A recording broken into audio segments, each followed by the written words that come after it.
I'm Hunter White at the Athletes Lounge podcast. I'm here with my guest. Terry Riggs, Forest Park head football coach.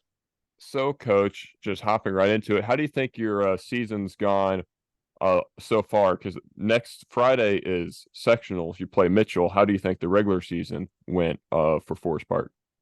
Yeah, so comparison to last year, I thought so far it's been pretty good. It's treated us pretty well, especially at home. We're undefeated at home. A lot of that is a testament to the seniors. We have seven of them putting in the work in the offseason, their leadership, and we sort of ride the momentum, ride their wave a little bit. Looking at it, I thought our team, we've taken advantage of a lot of opportunities that other teams has given us. And I'll be honest, we haven't traveled well. On our away games, getting a late start, going down 14-0, 21-0, and then trying to claw back from that, having some turnovers. Obviously not going to put you in a good position to win a game.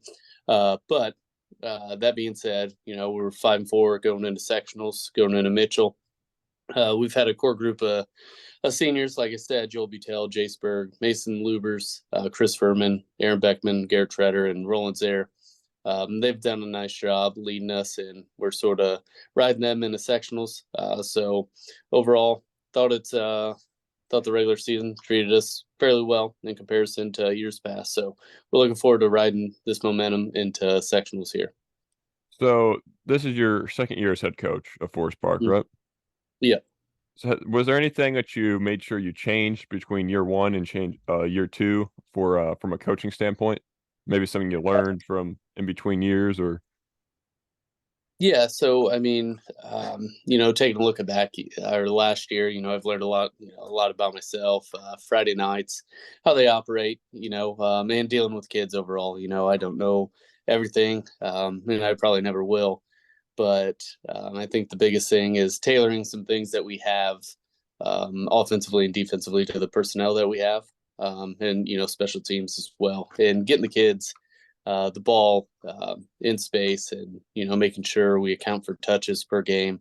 I think that's been a huge learning curve between year one and year two. Last year we knew we had some athletes. We fought an injury bug, and we had a lot of kids, a lot of freshmen, sophomores playing, and they were sort of forced to grow up just a tad bit too early. But as we could see this year, it's helped us out, and it's gone in our favor multiple times this year. And you can see the experience on the field. But from a personal standpoint, sticking to pretty similar expectations, and if anything, increasing those throughout the summer, and recruiting the hallways a little bit. We have the biggest roster that Forest Park has ever had. We're going into sectionals with 48, 49 kids. So it's awesome to have a little bit of depth too going in. But it's obviously year one, a little bit of a learning curve, and year two's been the same. So going into sectionals, you have a winning record this year, and you play Mitchell, who's gone 2-7 this year. mhm.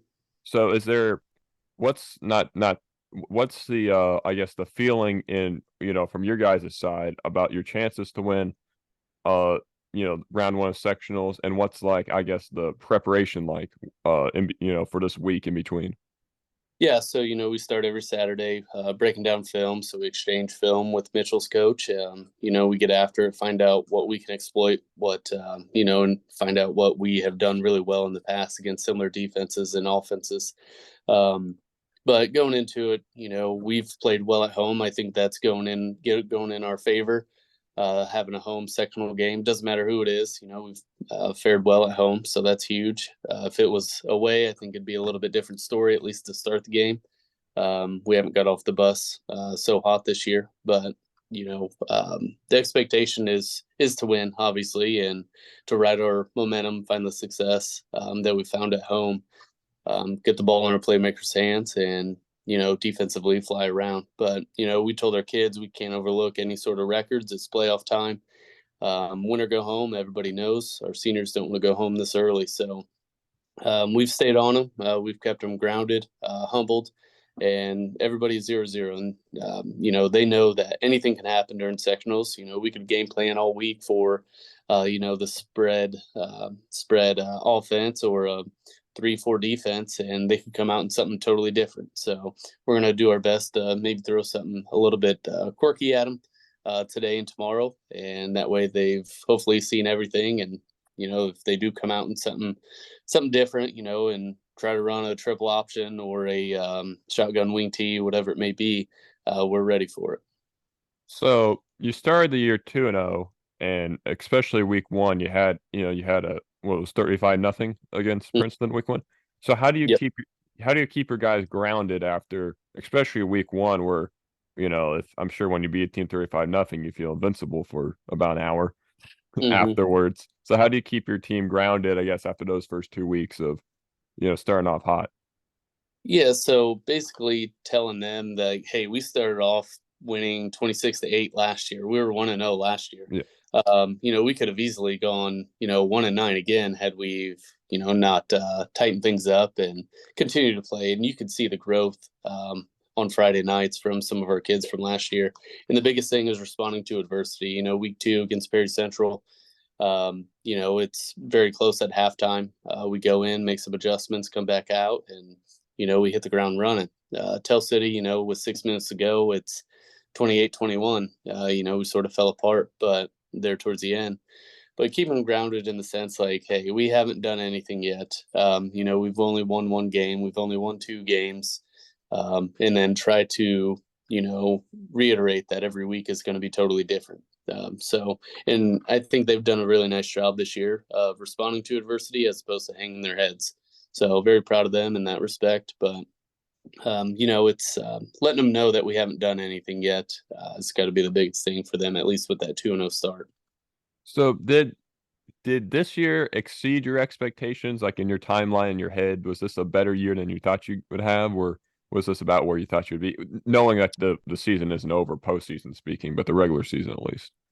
Yeah, so coming into it, we knew we had a lot of guys returning. I mean, probably 90% of our roster returning. We went into sectionals last year playing or starting one senior, and he had played 0 years of varsity football. So we knew coming back we were going to have a really good core group of guys.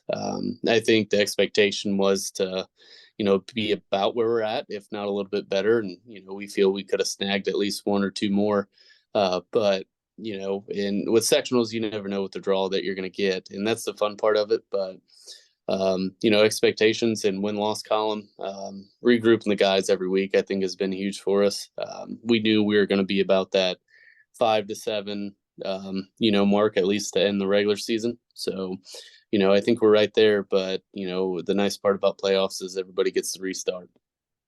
So you know different coaches handle this differently? Do you do all the play calling on both sides? Do you have people, you have an offensive defense coordinator to allow to kind of do their own things and then you bring it all together? I guess what's your philosophy coaching on that from that perspective?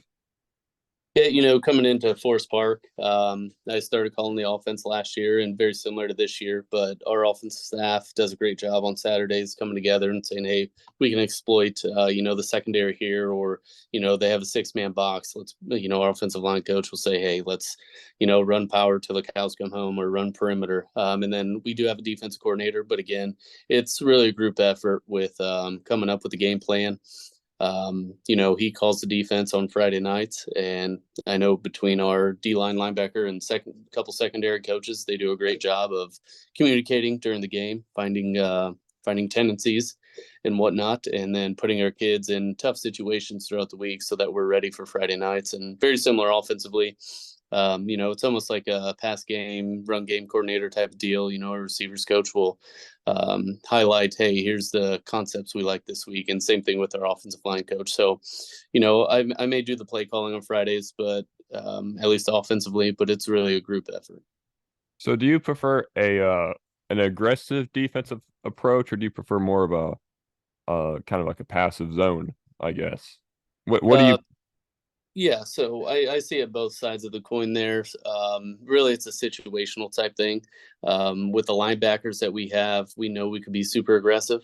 So sending pressure really doesn't bother me or bother our defensive coordinator whatsoever. And it really depends on the offensive line that we're going against, whether it's a gap scheme up front or a zone scheme that kind of changes some things. And situationally, first and 10, between first and 10 and maybe third and long, we'll send some pressure here and there.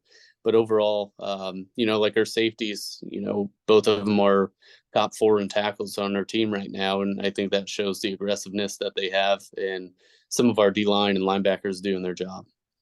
So coming at you return most of your kids this year, you said. So that do you think were you able to keep the kind of the same scheme offensively and defensively because of the amount of kids returning? Was there able to be not much change? Yeah, not a whole lot of change. Everything really stayed the same, especially defensively. Offensively, we sort of tailored it to, hey, we have a senior, Jace Berg. He was our quarterback last year. Well, we've had Aaron Treader. He's a junior. Kind of a gunslinger guy, pocket passer. So he's done a really good job managing games and passing. When we need him to. But Jace moving around for us, and Jackson Leakin on the edge, has been huge for us. So offensively, we've tailored it just a tad bit. Terminology wise, everything has stayed the same. But our approach has almost changed a little bit. We've hit a stride in the run game. And again, you have young sophomores and freshmen and maybe 1 or 2 juniors last year on the offensive line starting at the end of the season. They've got to go through some bumps and bruises. And I think we took those last year, and they've done a nice job this year for us. So overall, defensively, it's stayed relatively the same. And then offensively, just tailoring it towards some of our athletes. So so you're allowed a lot more versatility now that you can run and pass more effectively this year than you could last year. Yeah, absolutely. And really, it's our kids. We've had 3 kids catch the ball for over 450 yards last year. And, this year we have, a couple kids over 300 yards rushing, one at 650 or somewhere around there. But our receivers really play wings and running backs for us, and then vice versa. We ask the 4 receivers and our running backs pretty much play all over the field. And on Friday nights, we'll go in and say, hey, here's so and so needs to be here when so and so's getting the ball, and vice versa. So, they do a nice job of adjusting on the fly.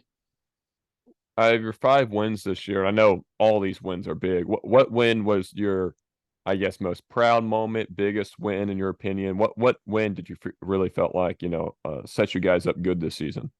I think it was Perry Central. It was week 2. It was 28-20, somewhere around there, or it was 21-20 going in at halftime, and we come out, and it could have easily gone the other way, but we came out hot in the third quarter, which typically is our kryptonite, third quarter and coming out. We did a nice job, and then there towards the end of the game, we have a kicker, Reese Wolf, who's kicked 5 field goals this year. He did a nice job kicking 3 that game, helped set us up, get some points. But offensively and defensively, we really hit stride that game, and really gave us an idea of what kind of team we're going to be this year. Because I know in years past, we could have easily came out at halftime like, here we go again, kind of deal. So I was very proud of our kids in that respect. So it was nice to see, but that really set us up for some sort of momentum. So you undefeated at home, and you've had struggles on the road. Is there any way you're trying to quell that? Maybe anything you're trying to, because I'm sure it's a mentality thing with teams sometimes, and you just get caught slipping when you're away. But is there any way you're trying to, I don't know, fix that? I don't know. I mean, what's your thoughts on how to fix the road issues? Yeah, and I think you hit the nail on the head there. It's a mentality. We travel maybe an hour and 20 minutes sometimes, or, I mean, heck, sometimes it's only, 15 minutes. Either way, we've really come off the bus super, super slow. And we've tried to adjust some things here and there, whether we get taped before, getting taped after, and when we get there, wherever we're playing. And really, we've tried to change some logistics and things like that, but it just hasn't, worked out. And it goes back to, I don't know everything, and it's kind of hard to pinpoint, what's going on. We give, we get after it during pregame. We have a lot of fun and get them hyped up, and we've tried the other end of the coin there, and come in and say very simply, hey, this is what we're going to do. We're going to get in here and come out But and obviously I'm open to suggestions because what we've been doing so far hasn't been working. But I wish I could pinpoint what it has been. Was your one road win was against Tecumseh, Hmm. and and were you proud? Were you pleased with the way your team performed, on the road when you've had previous road struggles that season already? Was that a kind of a big-ish win because of the actual getting a win on the road? It was still kind of early in the season, week 4 here, but it Yeah. was 2017. They got one late. Offensively, we feel like we left way too much out there, and you could see it in our guys' face after the game. We almost took it as a loss because we knew the kind of football team that we do have. Like if we played against Tecumseh the way we did against Princeton and Perry, and heck, 2.5 quarters against Tell City, we've probably would have been a different score. And Yeah. that's what we hope. But hindsight's 2020. We go back and say, man, we should have done this. But honestly, we probably took that as a loss, and we were ready to move on like that. Very instant, the game hit all zeros on the clock. So because of 5-4 record, but then behind the advantage at home, does this, coming into the Mitchell game, which is the Mitchell game neutral site? No, it's at home. Oh, okay. Well, then that completely changes my question. So I guess that raises your confidence and I guess your ability to beat Mitchell, uh, because you're at home as opposed to if you're at Mitchell. Yeah, and like I've said before, I think we've done a nice job this week keeping our guys grounded. Mitchell has put together some really good drives this year against a really good Paoli team, Eastern Green, Edgewood, teams like that who are pretty solid. And Mitchell has the ability to be pretty dang solid, and they have shown that on film. So, granted, we know what's in our corner when it comes to being at home this Friday, but we also got to come out hot and stay hot and not get off the gas there. And well, thanks for stopping by, Coach. For those of you wondering, Forest Park plays Mitchell at 7 o'clock Eastern time, Friday, October 20th, to kick off their sectional. For the Athletes Lounge podcast, I've been Hunter Wade. This has been Forest Park head coach Terry Riggs. Thanks for stopping by. Hey guys, this is Hunter Wade with the Athletes Lounge podcast. Please like, share, and subscribe where you can. Thanks.